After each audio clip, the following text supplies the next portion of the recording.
To say that the Force works in mysterious ways is to admit one's ignorance. For any mystery can be solved through the application of knowledge and unrelenting effort. To be strong in the Force is one thing, but to believe oneself to be all-powerful is to invite catastrophe. Remember that even in the ethereal realm we inhabit, the unforeseen can occur. Welcome to Monad of Creation, episode 28. This is an unplanned episode, as most of them really have been. Unplanned in terms of, structured, rigid, organized, overly organized planning, where I,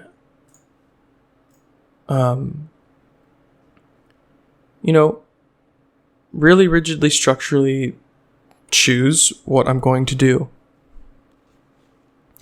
I just flow with really what comes through my eternal self and what appears in my reality and what needs to be done, what must be done, and I act upon it with decisive choosing. So I realized that the episode on the parasitic core versus, not really versus, the natures of the parasitic core and the generative core.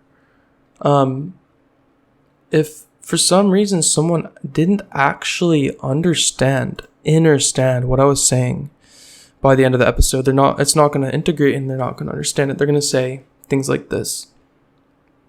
Let's say the prerequisite, if they want to have a generative, pure experience with fulfillment within themselves, with no external need. External supplemental stuff is fine. The second it becomes a need, like a savior or a crutch, that's not the best. So if people didn't really get what I was saying by that time,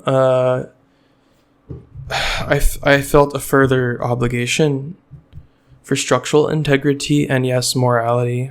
I felt it. I had more to offer. So the two components we talked about were lack and fulfillment.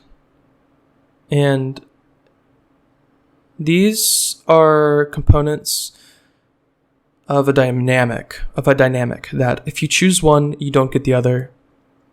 So if you choose lack, you don't get fulfillment. If you choose fulfillment within yourself, self-fulfillment, self-healing, self-sovereignty, you don't get lack. See how that works? This is why I chose those two paths to take, because the core of a parasitic individual, parasitic reality system, parasitic collective, whatever, name it, anything parasitic, they're lacking and they need stuff outside of them. So, are they narcissistic? Maybe. Are they naive and innocent and misled? Maybe. Are they just simply really depressed and suffering? Maybe. Okay. And on the self-fulfilled, with eternal flows, internal knowing, internal fulfillment. Are they studying spirit science diligently and finding the truth of eternal mechanics?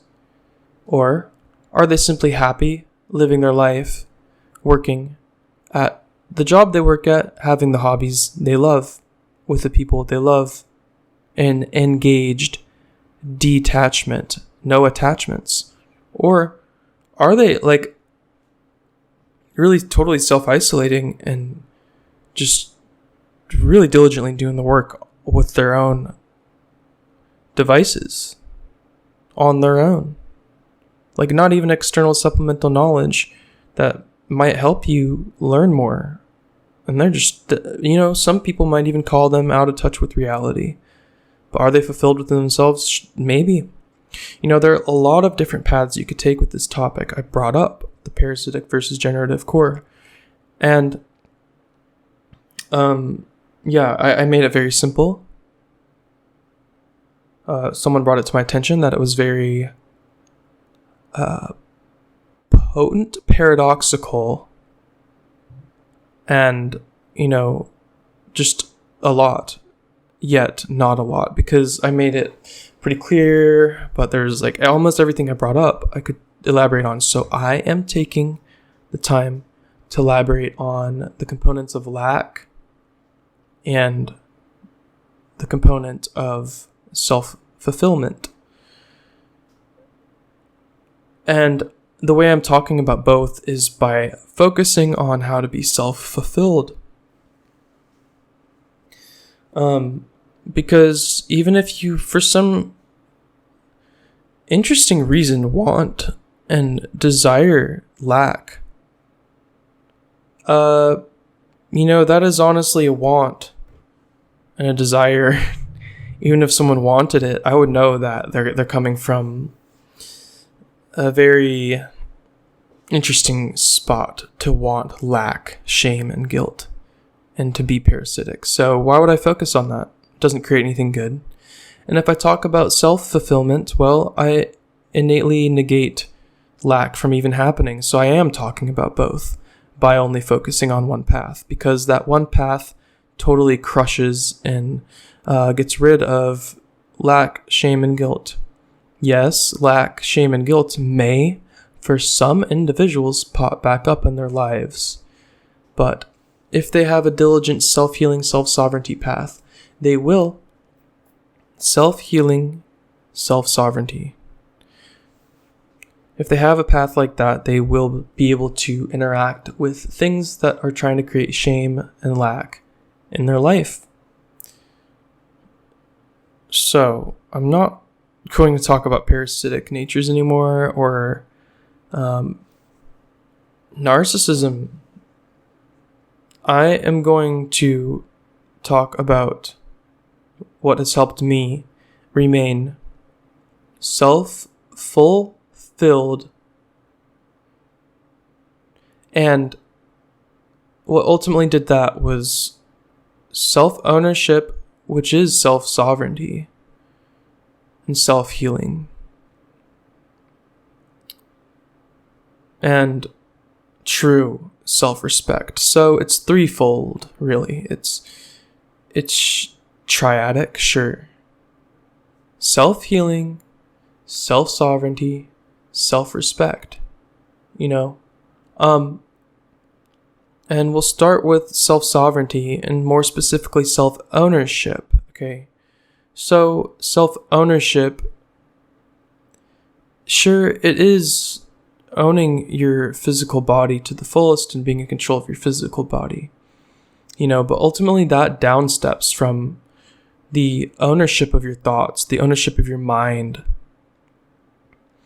And the ownership of your mind is related to knowing and being in touch with your intuition, and really controlling and discerning what your intuition is running. And when you are in control of your thoughts, you get to choose what you do. You get to choose what you associate with, who you associate with, what you eat, all these things,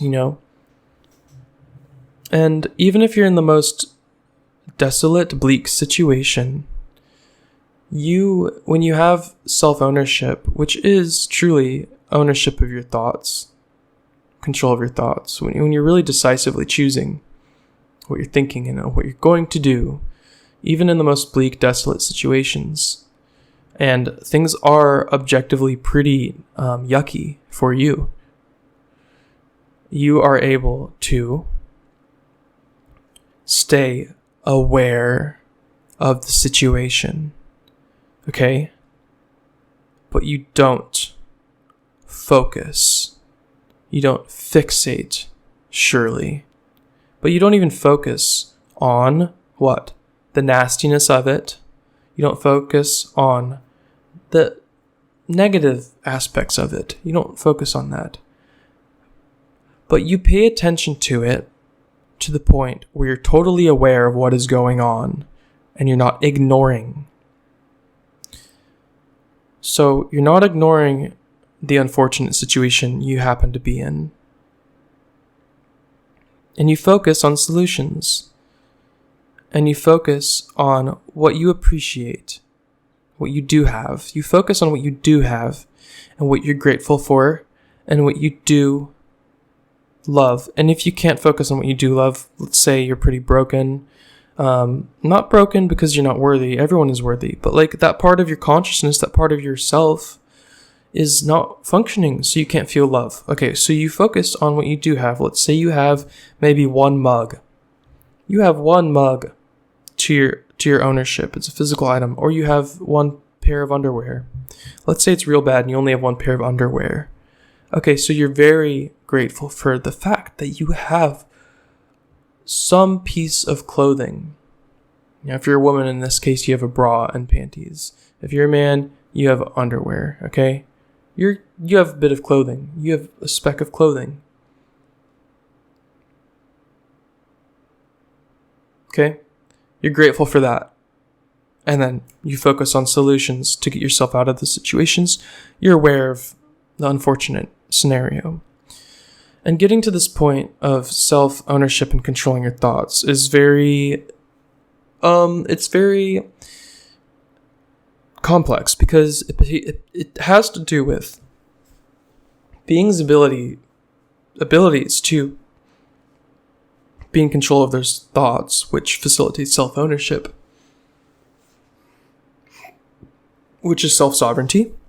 Their ability to do so, to be in control of their thoughts, their consciousness, relies on what they pay attention to and focus on, what they care about,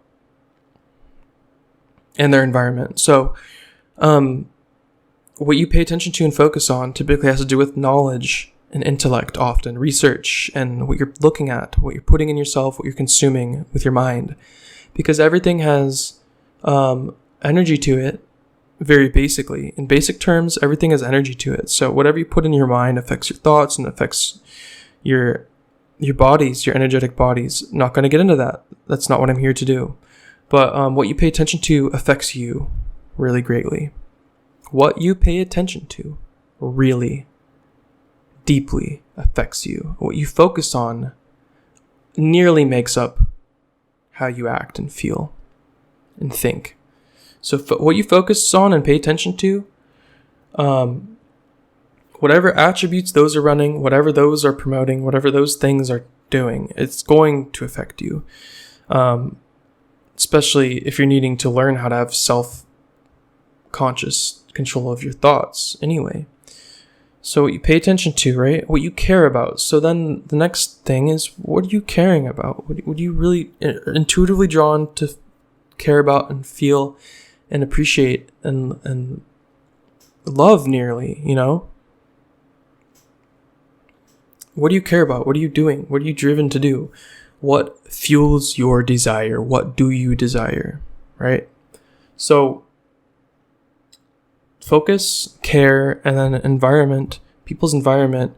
If they can't handle it and they can't hang in their environment, it's going to be very difficult to focus and pay attention to things that matter and your environment to begin with. Like, are you out of touch with the environment? Are you not aware of the environment? Are you conscious of what's going on? Are you conscious of what's in yourself? Are you conscious of who you are? Do you ask yourself who you are? Do you ask yourself, is what you're doing truly good? You know, these self-checks, self-check and environmental checks, like really seeing where you're at. So in terms of self-control of thought and thought forms, which has to do with self-sovereignty and being a free individual, you have to really pay attention and focus on things that facilitate evolution and unconditional love. And you have to care about things that facilitate the same and true freedom and individuation and individuality and uniqueness and responsibility. Care about things that are pure and, be able to exist in your environment. Well, if the environment is really toxic, a part of the solutions is going to be getting yourself not in an environment that's going to make everything comfortable and easy, but getting an environment you can handle. Like getting in an environment where you're at, where you can handle. And if you cannot do that, the first two components, focus, attention, awareness, care, and intuition. Those two first components will let you hang in any environment. So environment is the last, really. But being able to hang in any environment really is reining in your thought forms via care, intuition, focus, and awareness. And really getting disciplined in those. And let me be really honest here. I truly can't help every individual out there to the fullest if I don't know the situation. Because there are some aspects of things where it's really specific. I think about where I was at times. And if the very specific things that I stumbled upon and came to, in situations and experiences and people I was talking to at the time weren't on my path, I wouldn't have thought the ways I did. So I make the content on the podcast approachable and listenable to anyone who wants to hear it. And then you could plug in your own experience and probably figure out on your own. You should be able to figure out on your own in terms of mind, controlling your mind, no external control of your mind, whether it is a disincarnate spirit, an ET. By the way, disincarnate spirits and ETs are the same thing often. I'm not here to teach you about that, but, unseen spirits and cloaked interdimensional other life forms, sure, same thing, but it's irrelevant. Whether it's that stuff or just toxic ideas from your school or programming from ads or maybe erroneous political ideas. I don't care where the mind control is coming from. So where the mind control is coming from, something seemingly benign, like a friend, very deeply influencing you, if your mind is not free of their influence, if your mind is not free from outside coercive, narcissistic, toxic, poisonous influence, whether you're aware of the poison or not, you're not free. Do you have a poisoned worldview or a truly pure worldview? And if you have a poisoned one in the slightest, you're probably under some amount of mind control. And if you're under mind control, it's because you're not self-sovereign in your thoughts, and you're in control of your thoughts, and you're not in control of your consciousness. And not until you can focus, pay attention on things that truly facilitate what you need, care about, and be intuitively drawn towards things that truly facilitate what you need, and you won't be able to hang in your environment. And then if you can't get yourself out of truly disgusting environments that are destroying you, it's not going to give you what you want. Because if you're here and you made it through the last 5 minutes, you probably want a pure existence. I think it's safe to make that assumption. And I hate assumptions. If you've stuck around this show, I hate assumptions, because assumptions also have to do with what we're talking about here. Don't assume the future. Don't assume you know everything. Don't assume that others know everything. Don't assume an ounce of anything. Stay receptive and clear in your mindset and use your intuition wisely. And it's a whole process. Intuit, clarity, receptivity. Intuit, clarity, receptivity. So self-healing is the next thing in this, core solutions. And like I said, I'm saying things that are very all-encompassing, overarching, that any individual on the planet can probably plug in their situation to this structure and probably get something out of it. I don't know what you guys are going through. None of my concern. I don't mind. It's none of my stuff. There's no way I can know. If you absolutely need to and you have the money, book a clarity call on Calendly. Link will be in the bio. So anyway, this should be all you need. It should be all that you need supplementally. And this is supplemental help, assistance. It's assistance. So it's assistance and suggestions based off things that I have learned myself through experiential knowing. So self-healing is next. And self-healing and self-respect go hand in hand with self-sovereignty. This is all the same thing. There's a reason I'm bringing this up in core solutions to having a generative core within yourself. So self-healing is very, very, very interesting, and it has to do with energy, and your energy has to do with what we talked about a second ago, your thoughts. And folks, if you're not having pure thoughts, pure evolutionary thoughts, or neutral, very wholesome thoughts, if you're not having any of that happen, you cannot really be optimistic to attain self-healing.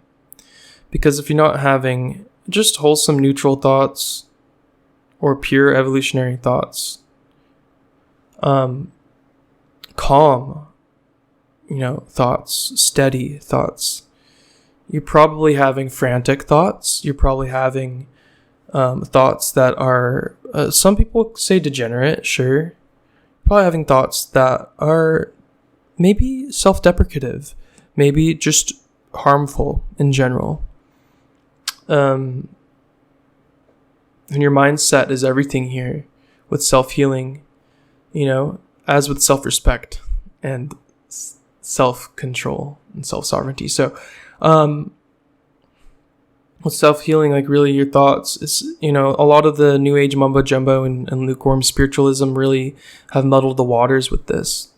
But your thoughts have energetic qualities to them, and our bodies are energetic, Like I said in the Twitch stream a while ago, on my break at work, even contemporary science has identified, and they know that there's energy running through everything. There's energy running through every biological thing, and also seemingly lifeless solid thing.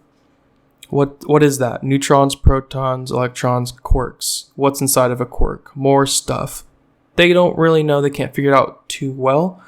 From my experiential knowing and research, it's because the perceptual filters of humanity, the perceptual awareness of humanity is somewhat locked. It's a story for another day. It's a reality for another day. No story as known. You see how we're flowing here? No story as known. If you have stories in your thoughts at all, you have stories, you're not going to self-heal, Plenty of people have stories, like we said in this episode with Victor, then salvation, then core solutions, and core solutions part 2. No savior. This all started from the talk of saviors. So if you're self-healing, you can't have this external salvation through either a belief that there is only the material reality and you can just ignore and all the anomalies and eventually die. That's salvation. Also, salvation is waiting for an external savior, an external messiah, an external human to solve all your problems all the time, because there's some guru or, messiah incarnate from the heavens that's just going to solve your destiny for you, And listen, there are a lot of religionists who are starting to get the internal thing, like the internal knowing. There are, but still the foundation of religion is external leashes, like domestication. The foundation of religion is externalizing your power, externalizing your healing potential, externalizing your thoughts, externalizing your sense of worth. You have no self-respect that way. So this is totally anti-savior. Another saving belief is ignoring everything entirely, ignoring science, ignoring scientism even, and ignoring the anomalies in life. All the anomalies in life and the human fossil record and all the fossil records, the anomalies with energetics, the anomalies with paranormal phenomenon, the anomalies with, all of it. I don't even need to say examples, just everything that's uncomfortable for people to look at, ignoring that, and also ignoring the verifiable evidence, right? So with self-healing, what does this say? With your thoughts, if your thoughts are externalized to something else outside of you constantly, well, you're pulling your power out of you. You really are. What's happening is you're pulling your power out of you. You're relying on an expert at the very least. Sure, it could be a guru or a messiah or, the clergy of white lab coats. I don't know. I don't care what your external savior is. Every worldview, it doesn't matter what their external savior is. None of my concern, none of my mind. I'm not spending any of my mind or thoughts on what they like to worship that's outside of themselves.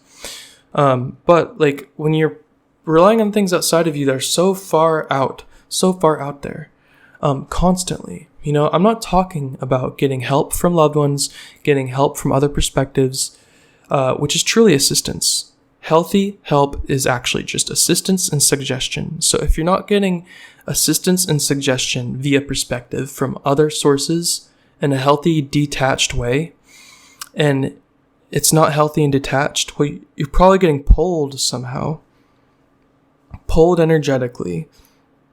And when that's happening, forget about the energy components real quick. You are dependent to seek, to find things. You're dependent on something outside of you to know. In order to know, you're dependent.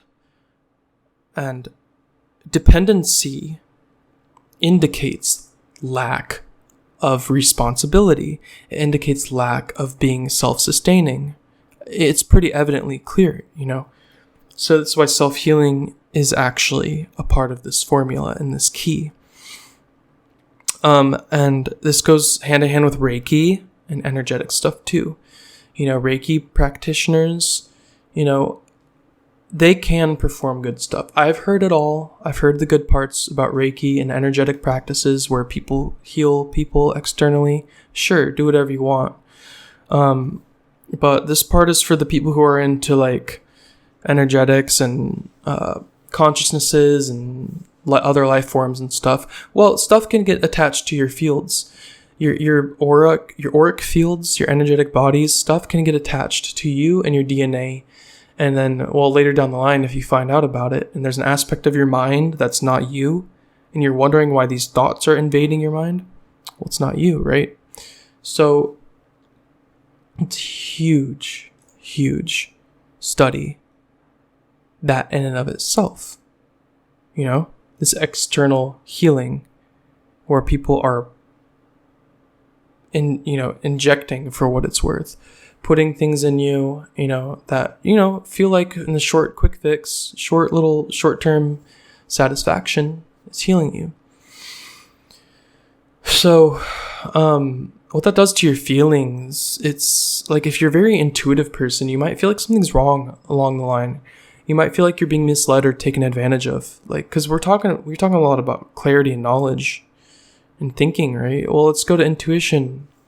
Well, your intuitive spark, your intuitive core, if your mind is completely led and controlled by externals and you think you're just being helped, you're really just being led on a leash like a puppy. I've been there, okay? Transparency. I promise to everyone listening, I've been there plenty of times. That's why I'm so passionate about talking about it, because I see what it does in the world. And so this is all my own perspective and experiential knowing. You can think it's crazy, you can think it's cool, you can think it's nothing, you can think it will really assist you. In the realm of intuition, a lot of people often feel like, wait a second, does this person have an agenda? Wait a second, does this group of people have an agenda? Wait a second, what's going on here? Is there a plan that I'm unaware of? once people intuitively realize that, they're realizing that like maybe what they're being healed with or growing with or evolving with is not actually pure and like for them something they're consciously choosing. So the intuition will get thrown into a state of wanting to liberate itself, but the mind is so calcified and cyclically looping, like we've talked about, that and to get out of the cyclical looping, like I've said, is slow down. Just stop what you're doing. Ask yourself all the questions, the hard questions, and slow down. Be honest with yourself. Do it a lot of ways. I've talked about it. But, the intuition will feel something's up. But the mind, if the mind is just so calcified, it's hard to get out. So this is why the power of really like stopping and then letting,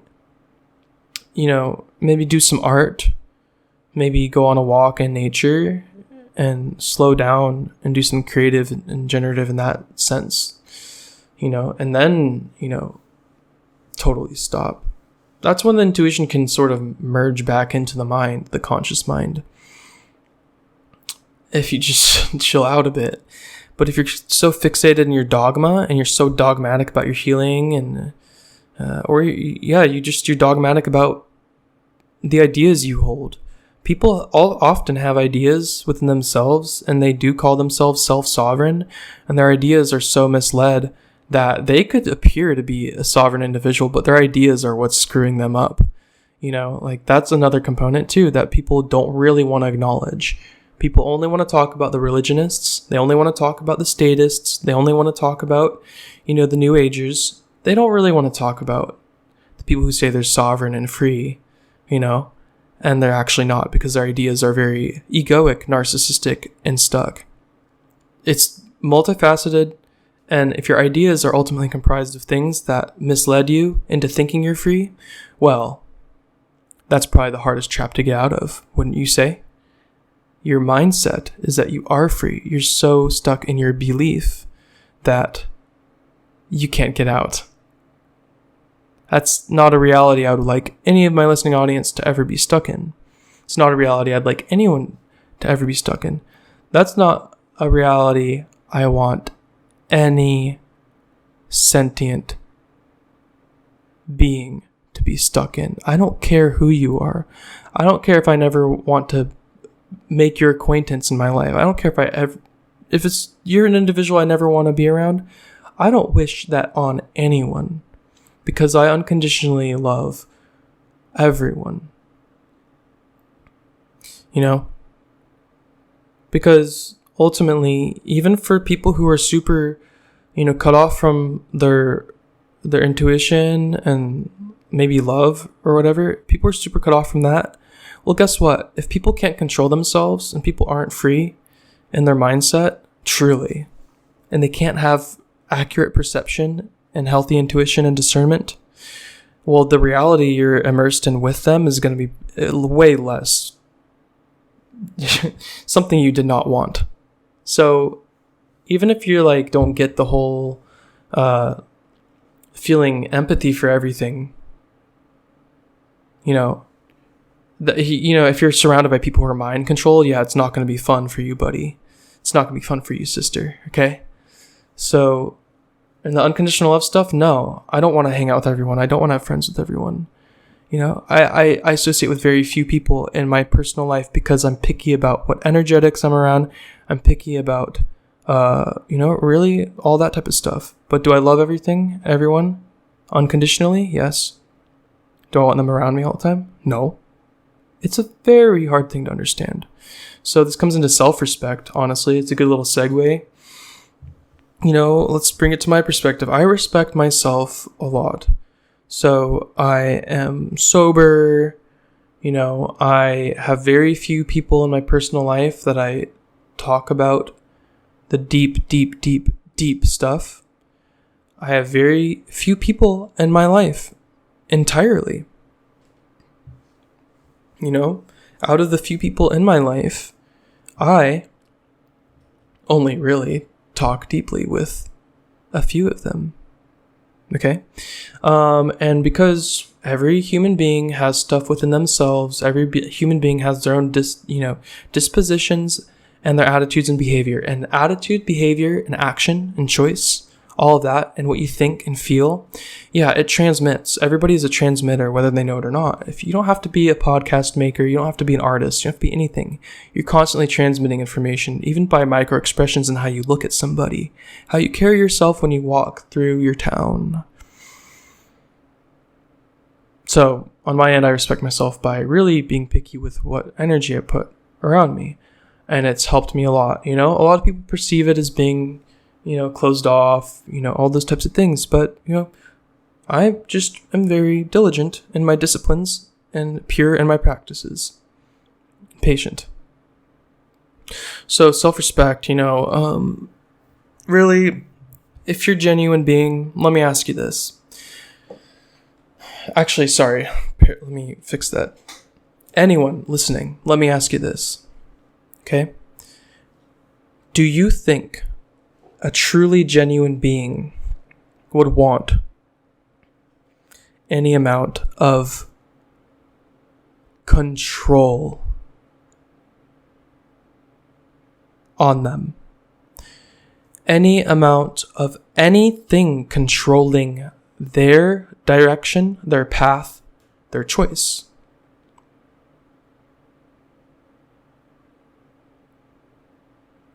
And I'm not going to say against their will. I'm not going to specify against their will because, let me break the news to you. If you're truly genuine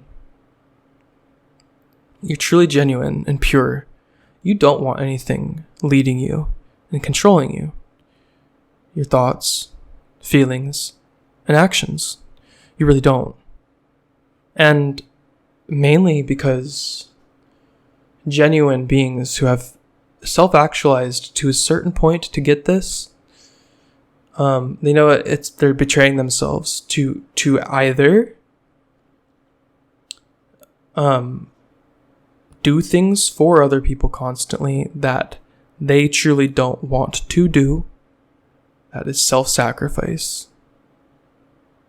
If you're here for a purpose and you're here for a reason, or if you're simply here at all, you think ending you, even an ounce of you, by choosing to do something you don't want to do, like sacrificing your time and attention, your energy, and hopefully not sacrificing your life for others, do you truly think that's something that a genuine individual would want to do? Not so sure. You can't objectify this, okay? So that's a good question to ask. Do you think a truly genuine being would want any amount of control dictating their path? And any amount of control, guess what we just talked about? We talked about thoughts, self-healing, not self-respect. And self-healing, stuff leading you on a leash. Thoughts, stuff mind controlling you, leading your thoughts, making things up for you on your own, not thinking for yourself, all down steps. So do you think a truly genuine being would want to do that? Think about it. And, there's a lot of ways to betray yourself and throw self-respect in the trash can. There are a lot of ways to do that. Let's say you have a friend group or just one friend. And I talked about this in Engaged Detachment, Friends, ENDS, and Eternal Family, but let's say someone's coming at you and totally misconstruing what you're doing, totally misconstruing your purpose and what you're saying, and simply maybe because they innocently don't understand it and can't perceive it. And everybody's worthy, you're both worthy, and you're trying to show them that, just by simple action that you care. They're not getting it, they're coming at you, they're totally just... Often, these situations end up being nasty, and they end up attacking you with their words and their frequency and their energy and their actions.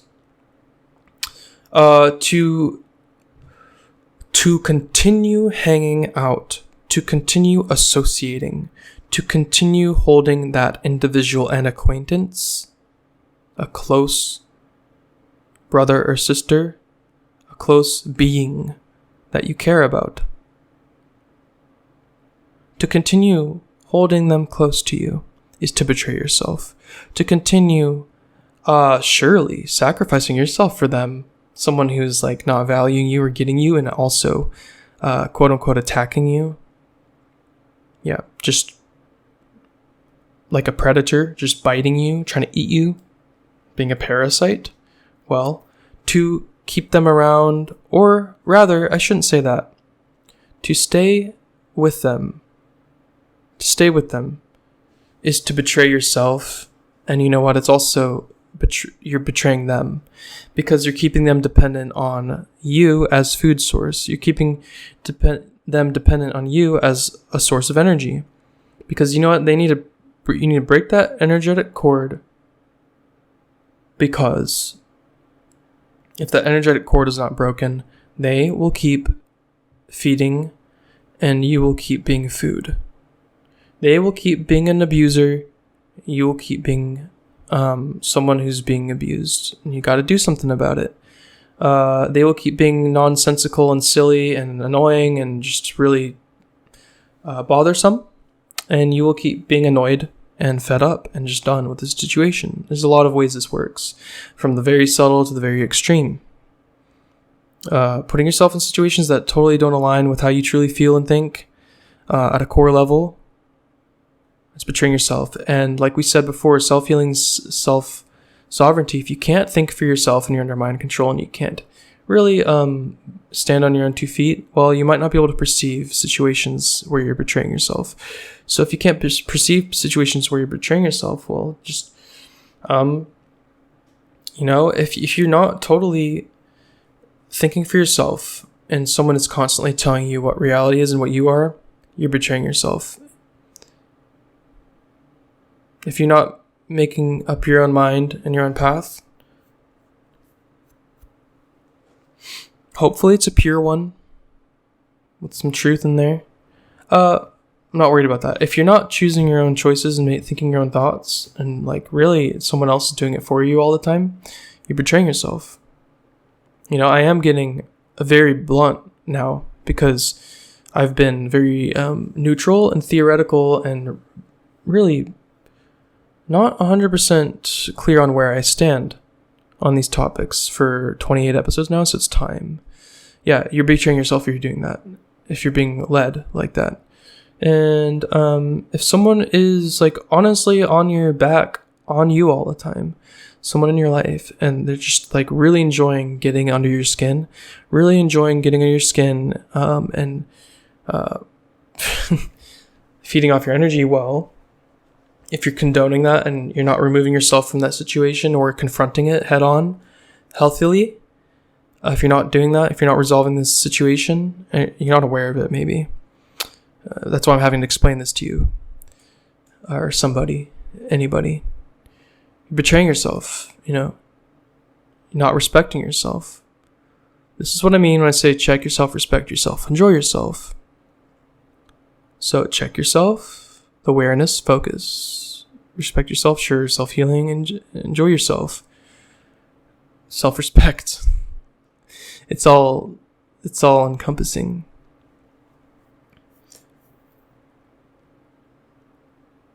And these solutions, these situations that I described that you should not be in, and these solutions, they will prevent lack. They will prevent lack if you get yourself out of them, if you learn to rein in your consciousness under your own sovereignty, your own individuation, your own uniqueness, your own beautiful uniqueness, by really removing from mind control, removing from external cords and leashes, and truly loving yourself. And to any like Christian out there, or Muslim, or Jewish person, okay, religionist, okay, any religionist, or lukewarm or super dogmatic and devoted to your deity, all I gotta say about that is This is not service to self, like the real nasty Luciferianism or Satanism, okay? This is not service to self or selfish, rotten pleasures. That type of, serving your little egoic, human, narcissistic, incarnate stuff, selfishness, and it's not that, okay? And to the people who might like Satanism, like Levian Satanism, or they might like these like really interesting self-help methods of just like really being into yourself. Well, just think about ultimately what you're in service to, or what thought forms you're putting in yourself, like if they're truly pure. And yeah, I understand Levian Satanism. It's really nicely talked about, but I've read bits of the Satanic Bible, and honestly, a lot of it's sort of funny to me, just like worshiping being a dead animal, worshiping being an animal practically, worshiping scientism, and, honestly, Darwinism. There's a lot of cool anomalies with the human fossil record and the human anatomy and reality. All of history, there's been anomalies to things that we can't perceive. And no, I'm not talking about being religious or spiritual or into some sort of religion or anything like that. I'm talking about fixing everybody. I'm dipping out of looking at religionists, New Agers, Levian Satanists, whatever. I'm dipping out of looking at all of them. I'm addressing every human that exists. We're all in human bodies, okay? We're all on the same planet, We all have very similar perceptual filters and capabilities. So let's look at things clearly and feel things out with, actual intuition. And most people are just trying to exist. It's really hilarious that we have all these subcategories and fragmentizations of the species.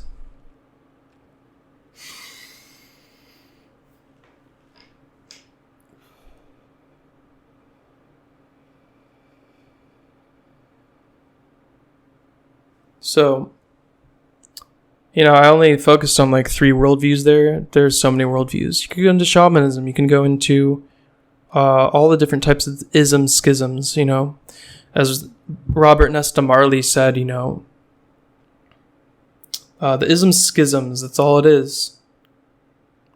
His little distortion was liking the Vatican canon too much and Rastafarianism. But no one's perfect. I'm not perfect, okay? I am not perfect. I have so much to work on and heal. I have so much to learn and evolve, okay?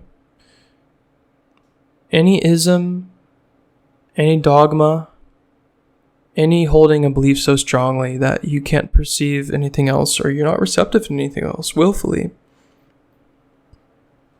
it's not going to serve you the way you think it's going to serve you. So really,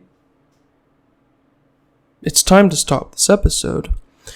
And it's time for my listening audience to expect things to continue to evolve here, along with my, true intuitive knowing of what I have to say. And yeah, if you reach self-fulfillment, you won't have to worry about lack, guilt, and shame. You will just start obtaining and stepping into eternal existence, holistic intelligence, healthy perception, and true intuition. True you, sure. So, and I said a lot, I addressed a lot, and that's how the nature of these things.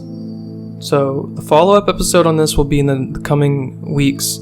I have the follow-up episode on 27 and 25 on the Patreon now. I'm doing follow-up episodes for the newer episodes.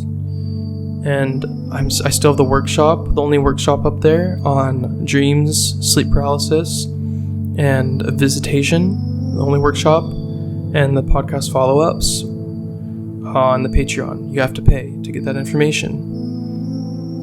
And clarity call is acceptable. I mean, I'm taking exceptions for clarity calls.